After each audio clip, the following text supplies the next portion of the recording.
Hello friends, Mahanadi என்ற எபிசோடில் என்ன நடக்கலாம் அப்படிங்கிறத பற்றி பார்க்கலாம். நேற்று சொன்ன மாதிரி வாயில் புண்ணு இருக்கிறதுனால சரியாக பேச முடியல. நான் பேசுறது உங்களுக்கு எதுவும் புரியல, சரியா இல்லைன்னா எதுவும் தப்பாக நினச்சிக்காதீங்க. தொடர்ந்து ஆதரவு கொடுங்க. வாயில் புண்ணு சரியானதுக்கப்புறம் ஏற்கனவே பேசின மாதிரி நான் நல்லா பேசுகிறதுக்கு முயற்சி செய்கிறேன். இன்றைக்கான எபிசோட் பார்த்துட்டு ரொம்பவுமே நான் வருத்தப்படுற மாதிரி தான் இருந்துச்சு. ஏன்னா சூப்பரான ஸ்கிரிப்ட்லாம் இருக்கும்போது ரொம்ப ஆவரேஜான எபிசோடாக தான் இன்றைக்கான எபிசோட் இருந்துச்சு.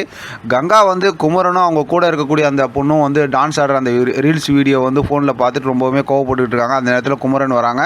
அது இது சொல்லி சமாளிக்கிறாங்க. தாத்தாலாம் கேட்கறதுக்கு இப்போ காவேரியோட அம்மா வந்து பேசுகிறாங்க. சரி நான் கிளம்புறேன் அப்படிங்கிற மாதிரி சொல்லிட்டு கிளம்பிடுறாங்க. அந்த ஷூட்டிங் விஷயத்தை எதுவும் சொல்ல மாட்டேங்கிறாங்க. போகும்போது விஜயை பார்த்தும் பேசிட்டு போகிறாங்க.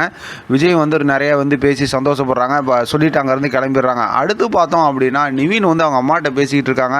அப்படி பேசும்போது காவேரியோட ஃபேமிலி ஏன் அந்த மாதிரி பேசுனீங்க, அதுவும் காவேரியோட அம்மா ஏன் அப்படி பேசுனீங்க, ஏன் யமுனா கிட்ட ஏன் அப்படி பேசுனீங்கன்னு சொல்லிட்டு ரொம்பவுமே அவங்களுக்கு சப்போர்ட் பண்ணி ரொம்ப இதாக பேசினார். அதெல்லாம் யமுனா ஒரு இடத்துல ஓரமாக நின்று கேட்குறாங்க, சந்தோஷப்படுறாங்க.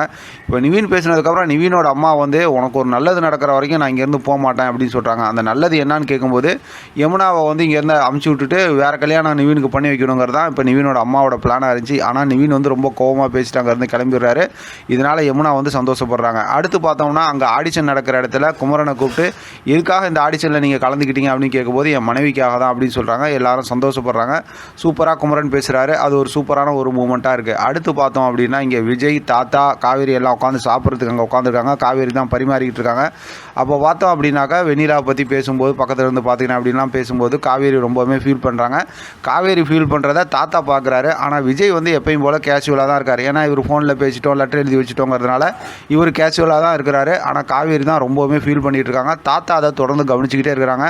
இப்போ ஆஃபீஸ் நீ இப்போது நான் போயிட்டு அங்கே வெண்ணிலாவை பார்த்துட்டு வரேன், நீ ஆஃபீஸை பார்த்தீங்கன்னா நான் கொஞ்சம் ரிலாக்ஸாக பார்த்துக்க முடியும் பக்கத்தில் இருந்துன்னு சொல்லும்போது இப்போ காவேரி வந்து நீங்கள் போய் அங்கே நல்லபடியாக வெண்ணிலாவை பார்த்துங்க, நான் ஆஃபீஸை பார்த்துக்கிறேன் அப்படின்னு சொல்கிறாங்க. ஆனால் அதெல்லாம் தாத்தா கவனிச்சிட்டு இருக்காங்க. அதோடு பார்த்தா இன்றைக்கான எபிசோட் முடிச்சிருக்காங்க. ஒரு மாதிரி இன்ட்ரெஸ்டிங்கான எமோஷனல் எபிசோட் அப்படின்னு சொல்லலாம். பார்க்கலாம் அடுத்து என்ன நடக்குதுன்னு. இதை பற்றின உங்களோட கருத்து கமெண்ட் பாக்ஸை தெரியப்படுத்துங்க. தொடர்ந்து ஆதரவு கொடுங்க. தேங்க்யூ ஃப்ரெண்ட், தேங்க்ஸ் ஃபார் வாட்சிங்.